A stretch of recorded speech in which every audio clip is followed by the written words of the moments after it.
Chapter 720, Philosopher. After silently observing it for a few seconds, Klein walked forward as he got onto the staircase and carefully walked down it. The surrounding light gradually dimmed with a gray, hazy luster that enveloped the extremely silent world. The moment Klein proceeded down the staircase, he felt more and more like he was being locked inside a dark, silent room. Slowly, his ears could hear his sloshing blood and his beating heart. The latter sped up as it was invaded by panic and horror, which he could hardly keep in check.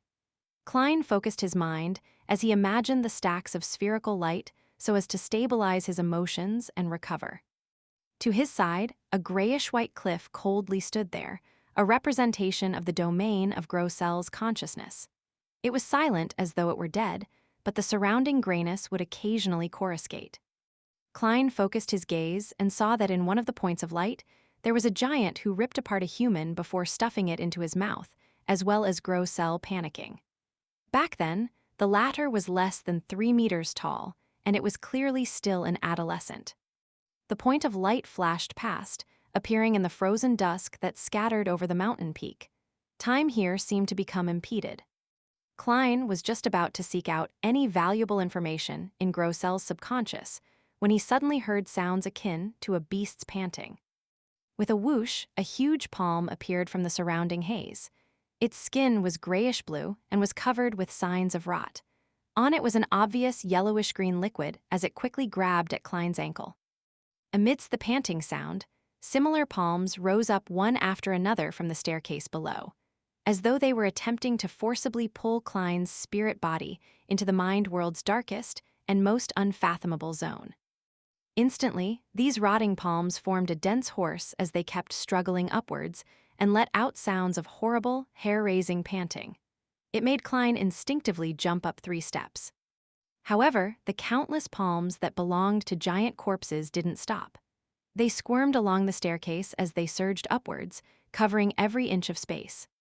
Klein was just about to reach out his right palm to draw Death Knell and use purifying bullets combined together with Death Knell's slaughter ability to finish off the countless monsters when 2 questions suddenly flashed in his mind. Where do these palms come from? Why would they be inside Grossel's subconscious? The moment this thought came to mind, his spiritual perception was triggered. Klein came to a realization as he immediately abandoned his thoughts of using Death Knell. He calmed his breathing and imagined the spherical lights. The huge, rotting palms took this opportunity to reach his feet as they grabbed his calves and ankles. At that moment, they silently vanished as though they had never appeared. Indeed, this is an illusion created by Grossel's subconscious. Here, minds don't just face each other, but they interact with them as well. If one lacks the corresponding beyonder powers, the deeper one goes, the easier it is to have an emotional breakdown. Intrusion by the other party's subconscious will slowly happen until one's beyonder powers are severely tainted. As a result, one will become a mental patient that will never be able to recover their rationality, and this might very well lead to a loss of control. This is different from communicating with spirits. Corruption isn't avoided simply by maintaining lucidity and reason.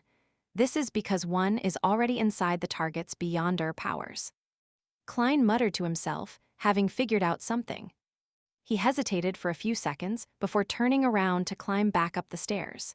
He gave up on venturing deep into Grossel's mind world because he lacked the beyonder powers to placate his own mind. Insisting on heading down was equivalent to suicide. I'll consider exploring again after I find a mystical item that targets this aspect. Klein determined his thoughts as he walked faster. Finally, with a leap, he returned to Grossel's dreamscape and returned to the guards' quarters in the Giant King's court.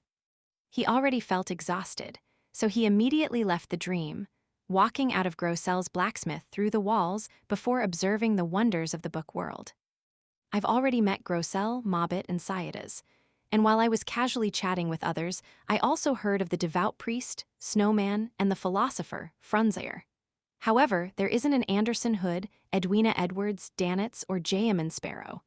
Therefore, only the dead will possess brand new characters in the book. Or could it be that only those who had stayed in here for extended periods of time, fully expressing themselves as an adventurer in their day-to-day lives, would be able to have their subconscious replicated. As Klein strolled by the side of the street which was illuminated by the setting sun, he considered something that he found crucial. If it were the former theory, where the dead would revive and become new characters, then there was nothing Klein needed to worry about. However, if it was the latter, he had to consider reducing the frequency at which he explored the book, as well as strictly control the amount of time he spent in it each time.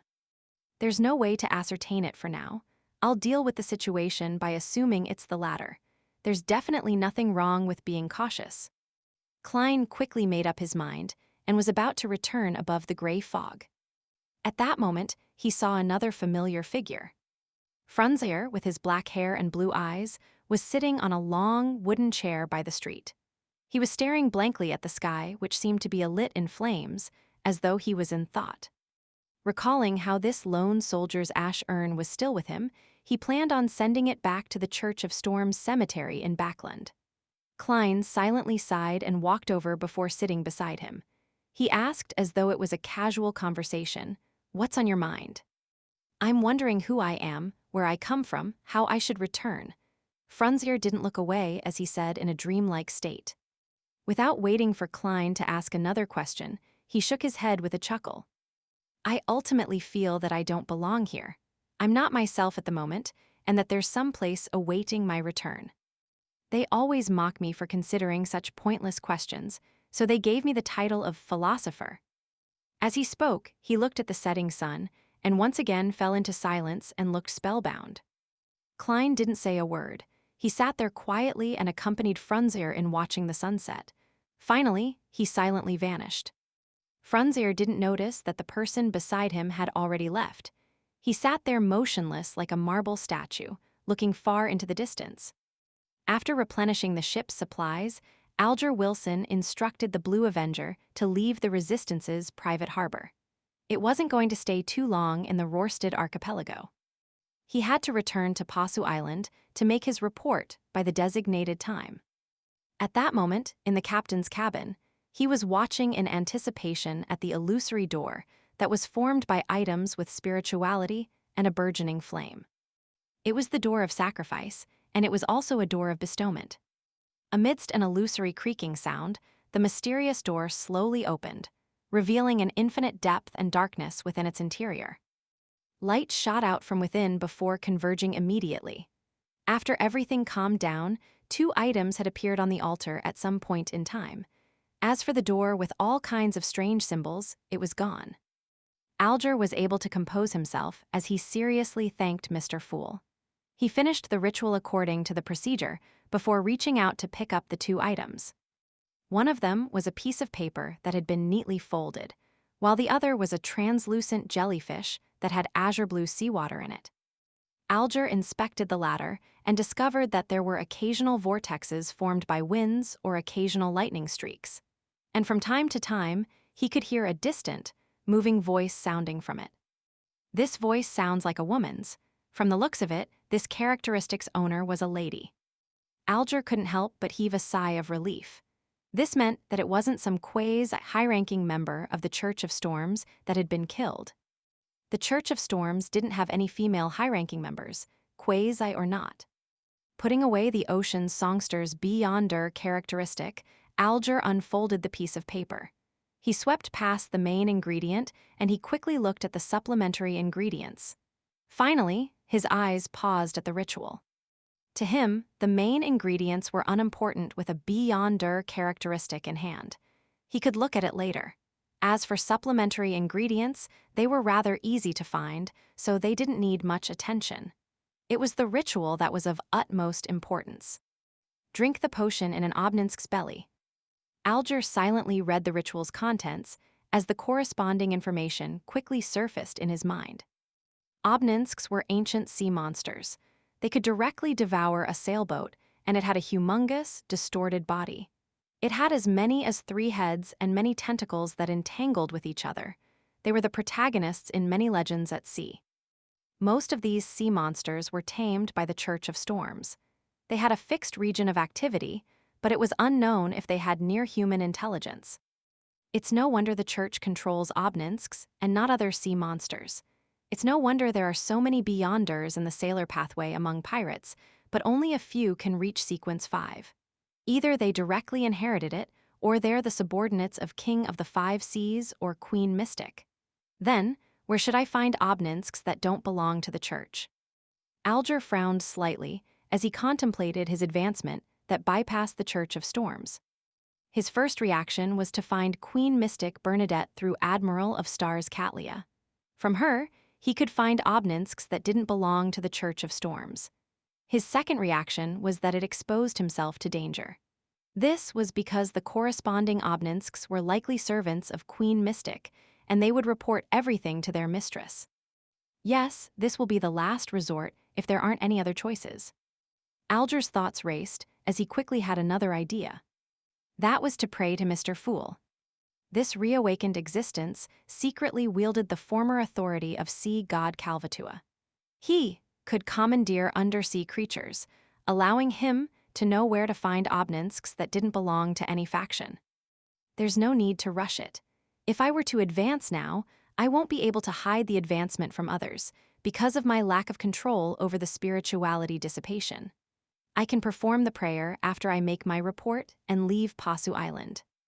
Alger calmed down and memorized the ocean songster formula. Then, he moved the piece of paper to the tip of the candle's flame. As he watched the flame devour the formula at an increasing speed, Alger's gaze turned deep. After finishing off the remnant traces, his gaze landed on a sea map and locked onto a location. Banzi. Alger had planned on making a trip to Banzi in passing while en route to Pasu Island. He wanted to know what the present state of the harbor was. He had already shared his thoughts with his sailors, and no one objected. This was because they were equally curious as to why Banzi Harbor was suddenly destroyed. They were curious what it had turned into.